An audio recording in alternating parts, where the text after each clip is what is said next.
தமிழ்நாட்டில் மே 19ஆம் தேதி வரை கனமழை நீடிக்கும் என சென்னை வானிலை ஆய்வு மையம் தெரிவித்துள்ளது.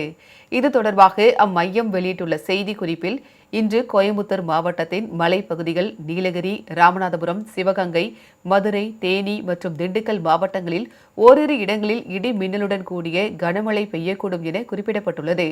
நாளை நீலகிரி மற்றும் கோயம்புத்தூர் மாவட்டங்களில் ஓரிரு இடங்களில் இடி மின்னலுடன் கூடிய கனமழை பெய்யக்கூடும் என கூறப்பட்டுள்ளது. தமிழ்நாடு, புதுச்சேரி மற்றும் காரைக்கால் பகுதிகளில் அதிகபட்ச வெப்பநிலை இயல்பை ஒட்டியே இருக்கக்கூடும் என்று தெரிவிக்கப்பட்டுள்ளது.